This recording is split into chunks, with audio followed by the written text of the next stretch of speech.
Well, guys, I've used a Roku box to watch television for years now. I watch YouTube through the Roku box. I watch news. I watch all kinds of different programming through Roku on my television. And I remember as soon as the Russia-Ukraine war started, they removed RT from Roku, so I couldn't watch that any longer.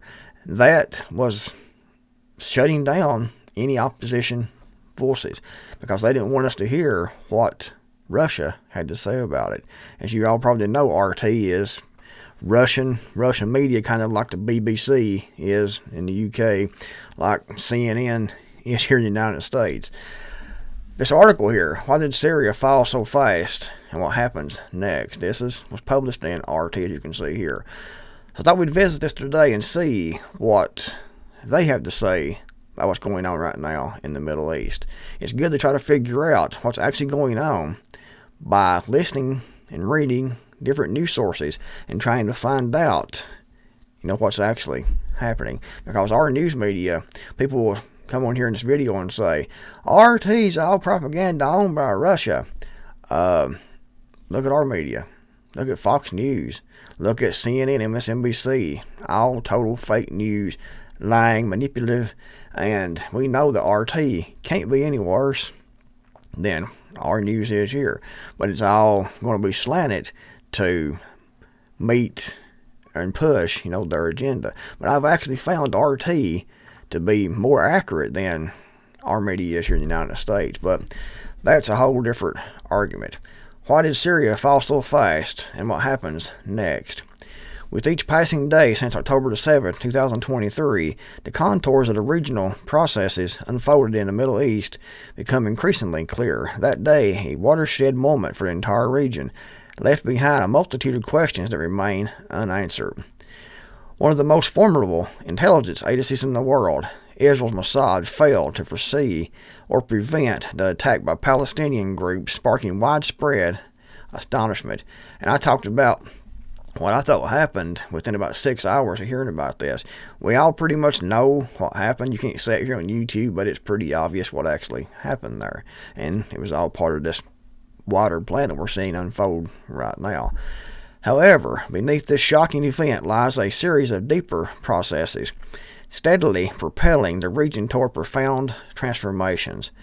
Mechanisms that once seemed hidden are now becoming more apparent, revealing a deliberate design to reshape those nations that long resisted Western influence and expansion. On the morning of December 8th, the region was shaken by news that until recently seemed unimaginable. Damascus had fallen to the forces of the opposition and terrorist groups.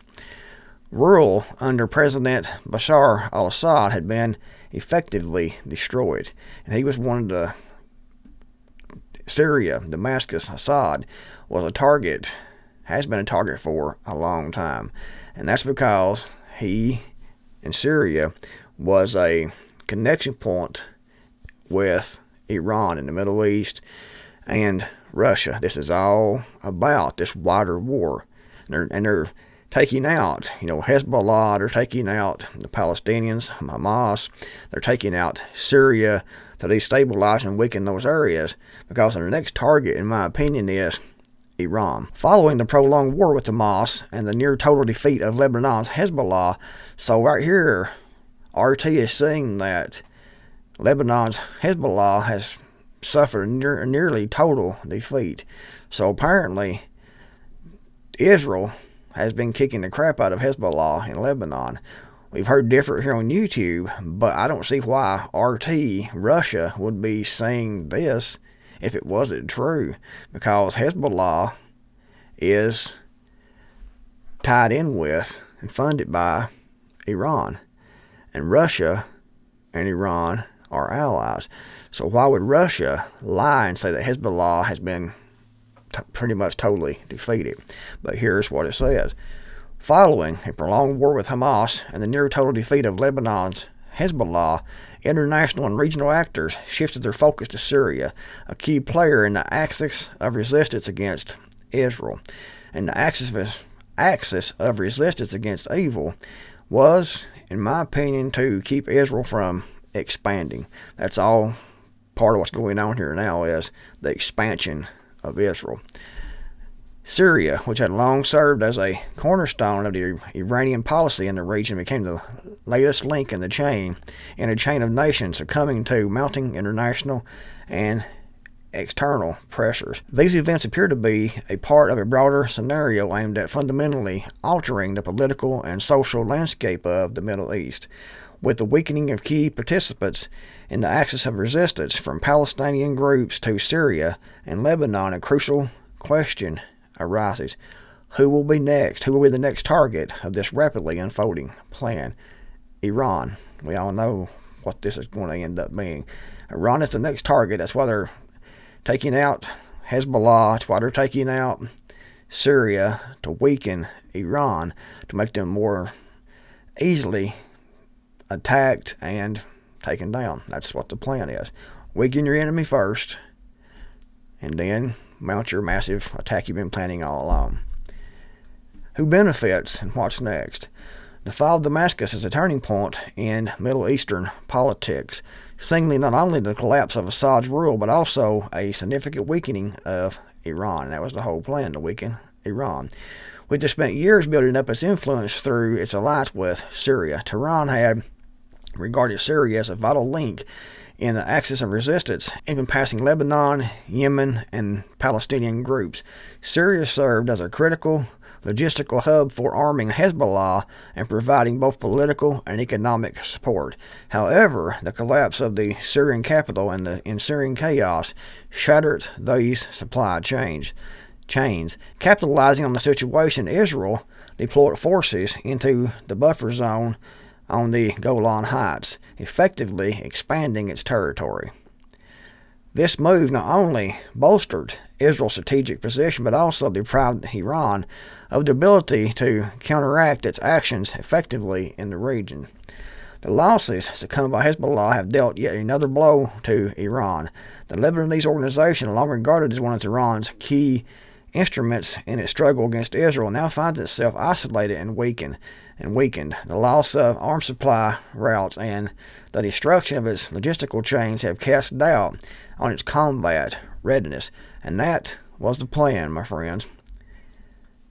The Syrian crisis is not just a localized conflict. It represents yet another element of both regional and global confrontation. It is evident that Western nations led by the United States and its Middle Eastern allies are backing the actions of rebels, opposition groups, and terrorist organizations. They've done that for a long time. They use these terrorist groups, fund these terrorist groups, manage a lot of what these terrorist groups do, arm, fund, train, and then they use these different groups to attack different locations, and then they can sit back and say, well, it wasn't us, it was this group over here that's doing all this. However, the assault was not limited to Syria or Iran. It also targeted Russia's interest in the Middle East. Western nations, spearheaded by Washington and London, have long expressed dissatisfaction with Moscow's growing influence in the region over the past decade. So that's another reason right there to cut off Russia from that area and to weaken Russia. Washington, London, and their allies are not merely fighting to maintain control over the Middle East. They are striving to solidify their dominance on the global stage. Their actions demonstrate a willingness to use any means, including support for terrorist organizations, to achieve strategic objectives. This conflict is yet another theater of global confrontation, where the struggle for influence in the Middle East is directly tied to the West's effort to retain its global supremacy. The dollar's dying, and the BRICS nations are working on dumping the dollar. We saw what Donald Trump said here in a tweet a few days ago. It's all about the dollar dominance, and they want to keep the dollar as the world reserve currency.